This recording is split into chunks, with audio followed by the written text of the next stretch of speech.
बिस्मिल्लाहिर्रहमानिर्रहीम। अस्सलाम वालेकुम। कैसे हैं आप सब? उम्मीद करती हूँ सब खैरियत से होंगे। आज मैं शेयर करूँगी आपके साथ क्रिस्पी फ्राइड चिकन की रेसिपी। और इस चिकन की रेसिपी को जब आप खुद एक दफ़ा ट्राई करेंगे तो केएफसी को भूल जाएंगे। बहुत ही ज़बरदस्त और टेस्टी बनती है। बाहर से जो इसकी लेयर है वो बहुत ही क्रिस्पी होती है, अंदर से चिकन बहुत ही सॉफ्ट, जूसी और टेंडर होती है। तो वीडियो के दौरान मैं बहुत सी टिप्स और ट्रिक्स आपके साथ शेयर करूँगी कि चिकन को किस तरह से सॉफ्ट और जूसी रखना है और इसके क्रम्स किस तरह से बनाने हैं और इसको फ्राई करते वक्त ऑयल को जो टेम्परेचर है वो कितना होना चाहिए। तो वीडियो को आपने स्किप नहीं करना, एंड तक देखना है ताकि रेसिपी का कोई भी पार्ट आपसे मिस ना हो।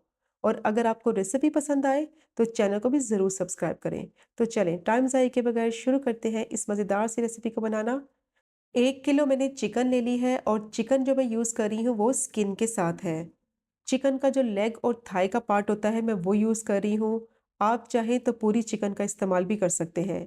तो देखें, इस तरह से मीडियम पीसेस चिकन के कर लेने हैं, ना ही ज़्यादा बड़े पीस हो और ना ही ज़्यादा छोटे हों।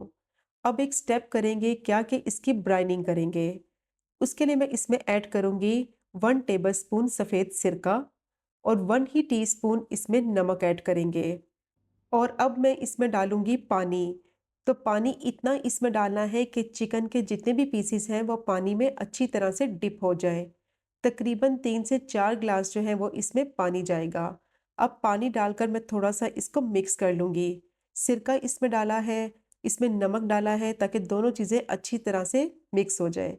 अच्छा, ब्राइनिंग क्या होती है? बेसिकली ये एक मैरिनेशन ही होती है। ब्राइनिंग करने से एक तो चिकन जो है वो बहुत अच्छी तरह से सॉफ्ट और टेंडर हो जाती है और इसका जो फ्राई टाइम है वो भी कम हो जाएगा। और दूसरा, चिकन में जितना भी ब्लड होता है, जितनी भी स्मेल होती है वो सारी निकल जाती है। अब इसको मैं कवर कर दूंगी कम से कम आधे घंटे के लिए, ताकि चिकन की जितनी भी गंदगी है वो सारी निकल जाए और चिकन अच्छी तरह से अंदर तक सॉफ्ट हो जाए। तो देखिए, आधा घंटा हो गया था चिकन को रखे हुए और चिकन का कलर देखिए काफ़ी हद तक चेंज हो गया है। और ये पानी आपको नज़र आ रहा होगा, जितना भी चिकन का ब्लड था वो सारा इस पानी में निकल गया है। चिकन बहुत अच्छे से क्लीन भी हो गई है और सिरका इसमें लगाया था, उससे चिकन की जो स्मेल है वो भी ख़त्म हो जाती है। और जो नमक इसमें लगाया था उसका जो फ्लेवर है वो चिकन के अंदर तक चला जाता है। अब मैं क्या करूँगी, ये सारा पानी फेंक दूँगी और चिकन को अच्छी तरह से धोकर स्ट्रेनर में रखकर इसका सारा पानी खुश्क कर लूँगी, ताकि जितना भी एक्सेस पानी है वो सारा चिकन में से निकल जाए। तो चिकन को मैंने अच्छी तरह से धोकर ड्राई करके इसको मैंने एक बाउल में ट्रांसफ़र कर लिया है। और देखिए, चिकन जो है वो कितनी साफ़ सुथरी हो गई है। अब इसको मैरिनेट करेंगे। तो 1 टीस्पून इसमें मैं डालूँगी नमक। तो नमक की क्वांटिटी आप अपने हिसाब से भी ऐड कर सकते हैं। अब इसमें डालेंगे 2 टीस्पून लाल मिर्च पाउडर और 1 टीस्पून काली मिर्च का पाउडर और 1 ही टीस्पून इसमें डालेंगे गार्लिक पाउडर और 1 ही टीस्पून इसमें डालेंगे जिंजर पाउडर। और अब मैं इसमें डालूँगी मस्टर्ड पेस्ट। 1 टीस्पून इसमें मस्टर्ड पेस्ट डालेंगे, ये ऑप्शनल है, अगर आपके पास है तो डाल दें, नहीं तो स्किप कर दें। और अब मैं इसमें डालूँगी 1 टेबलस्पून सफ़ेद सिरका और इसको डालकर अच्छी तरह से मिक्स कर लेंगे, ताकि जितने भी स्पाइसेस इसमें डाले हैं वो चिकन पर अच्छी तरह से कोट हो जाए। और अगर आपके पास जिंजर पाउडर या गार्लिक पाउडर नहीं है तो उसकी जगह आप 1 टीस्पून गार्लिक पेस्ट और 1 ही टीस्पून जिंजर पेस्ट ऐड कर दें।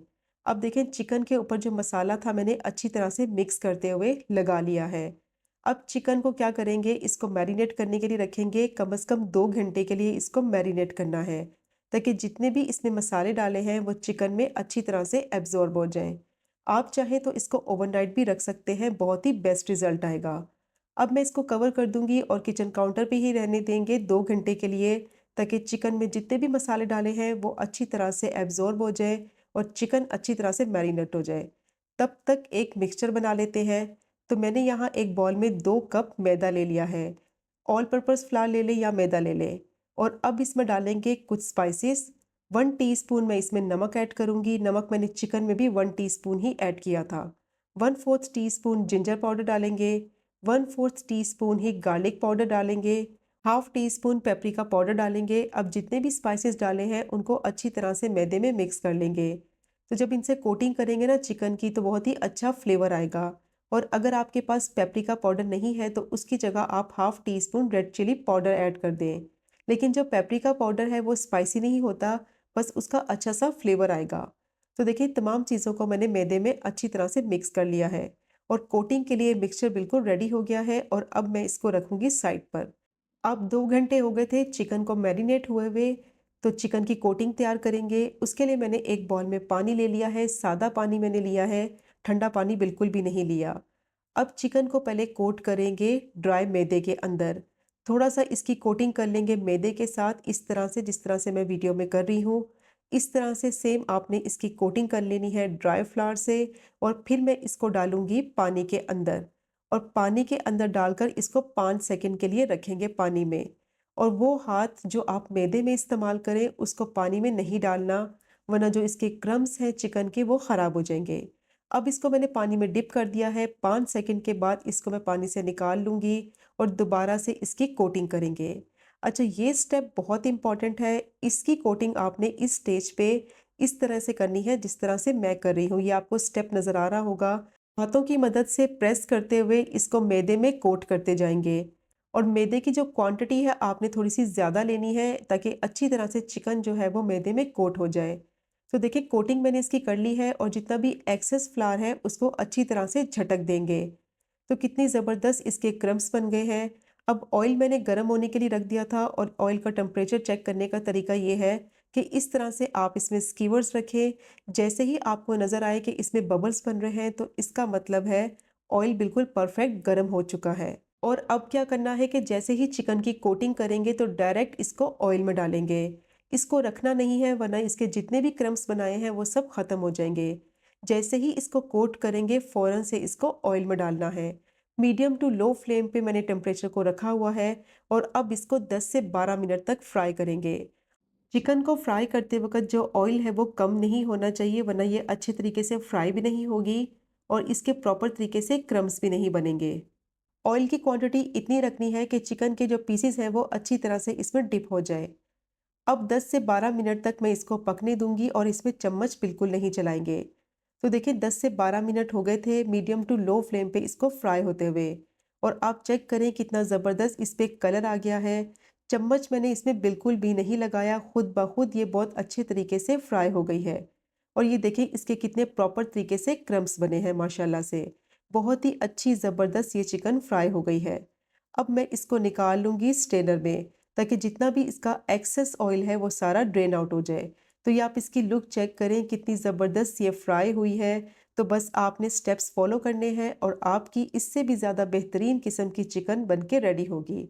और इसके क्रम्स चेक करें कितने प्रॉपर तरीके से इसके क्रम्स बने हैं।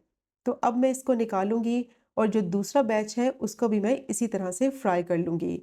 तो सारी चिकन को मैंने इस तरह से फ्राई कर लिया है और ये आप इसकी फाइनल लुक चेक करें। कितनी टेस्टी ज़बरदस्त ये क्रिस्पी फ्राइड चिकन बनी है और इसके क्रम्स चेक करें कितने प्रॉपर तरीके से इसके क्रम्स बने हैं।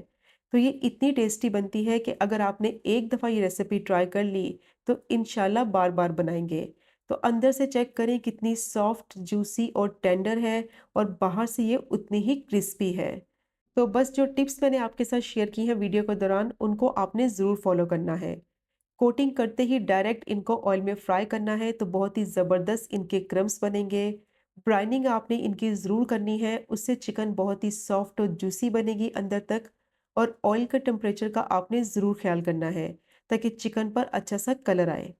तो ज़रूर ट्राई कीजिएगा ये मज़ेदार सी रेसिपी को। और अगर आपको रेसिपी पसंद आए तो चैनल को सब्सक्राइब करें, लाइक करें और कमेंट करें। इंशाल्लाह मिलेंगे अगले कुकिंग व्लॉग में फिर एक नई रेसिपी के साथ। तब तक मुझे अपनी ख़ास दुआ में याद रखें। अल्लाह हाफ़िज़।